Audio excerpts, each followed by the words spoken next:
Welcome to IVAPOD, where we discuss the nature of miracles. Now, 2 years ago, I actually came out with 7 episodes that I'll show you over here on bending reality, where I discussed my life's journey, where I got to actually witness miracles happen right in front of my eyes. And my understanding of what got me there, what got me to that place there, was a lot of sacrifice and a lot of difficulty. And only then could miracles come through the siphoning mechanism of the brain. That's what I discovered. But I didn't want to tell you all about these 7 episodes then. And it took me about 3 months before I did it. And during those 3 months, I went through a great amount of turmoil. Then what was really weird was it was like this deep inner voice that was telling me to do it. And I really didn't want to do it. But I started feeling worse and worse and worse and worse, continually worse, to a point that I didn't want to get out of bed in the mornings. And then eventually I just said, screw it, I'm just going to have to do this. So I put out these 7 episodes over 7 days, and I left for Bali.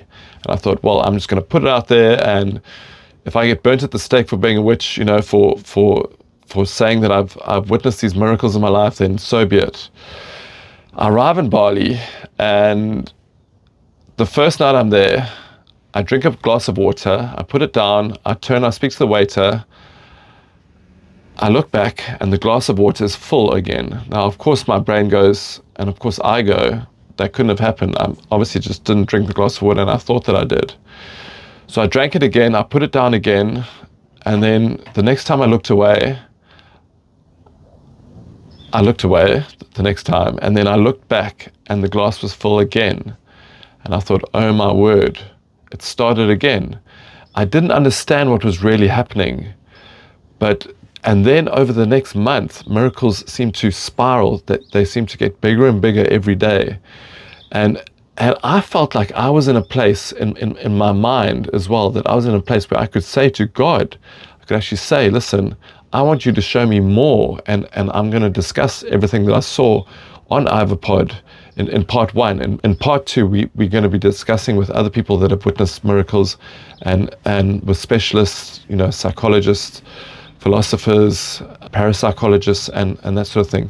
But in part 1, I'm going to be telling you about my own experience and these experiences that I had this month when I was in Bali. So then the next month goes by with incredible miracles, and not only that, I got to meet incredibly interesting people, and I realized later on that the amount of sacrifice that I'd gone through to actually put out those 7 videos of bending reality allowed my brain to allow miracles to come through, that the brain is like a siphoning device that allows this to happen. And it allowed it because of the amount of sacrifice. Now, I only figured that out about a year later. It was a eureka moment, a year later when I went back to Bali. And it was then that I realized that what's holding us back from seeing miracles is actually our mechanism in the brain. Is actually, there's a mechanism that we have that can only experience a human amount of attention or a human amount of love from the universe or from God. So I discovered this a year later, but I'm going to be discussing what happened during that month, that first month in Bali, where I was seeing bigger and bigger things happening every day. I'm going to be doing that over the next couple of weeks. Now, what's really been bothering me lately is that I've had that same inner voice telling me that it's time to tell the rest of the story, and I haven't wanted to do it. And I've had the same sort of symptoms. I first put out a video, and then I thought, no, this video isn't good enough. And then I decided to go on a different tack completely, and I've been feeling worse and worse, until a point where I started to battle to get out of bed in the mornings, where I haven't been enjoying life. So it's like there's this inner voice, or the Holy Spirit, what Christians call the Holy Spirit, is there, but it's wanting to move forward. And me, my ego, or my brain, or the devil inside me is saying, no, don't move forward. Don't share this with the world. Or it could be, you know, my cultural sort of fear of being burnt at the stake, metaphorically. But it really irritates me, because I just want to carry on and have a normal life. But it's almost like I don't have control over this, because I just start feeling worse and worse when I'm not doing it.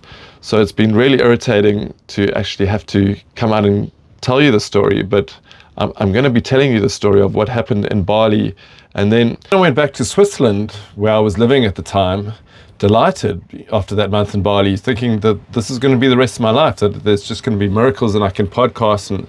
And I was meeting so many interesting people, just thinking, wow, I can just interview all these interesting people and their own experiences, and that my life is just going to be like that forever. But I didn't realize that life had got easy then, and then my brain didn't allow for these miracles to get siphoned through again. So things started to dwindle. The miracles dwindled after about a month, and meeting these really, really exciting people that had similar experiences, that dwindled too. So it was only a year later that I figured this out, that the brain needs a large amount of sacrifice in order to reward itself.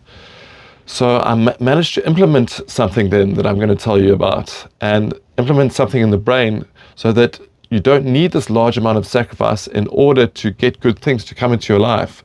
That is the human way of, since childhood, that is how we've learned to receive love or to receive attention, is to have sacrifice. Like when we're a baby, the more sick we are, the more attention we get, and our brain has grown and developed that way. And our brain is a co-creator in this universe that's all around us, and our brain is a co-creator in our experience of God. So it's really, really fascinating, and I'll be really happy, but also a little bit scared to share my experience with you. And then I'll be really happy to interview other people that have had similar experiences with psychologists, with philosophers, with parapsychologists, and with cultural anthropologists and experts in this field. So I invite you to join me in this journey and in listening to my story. Thank you.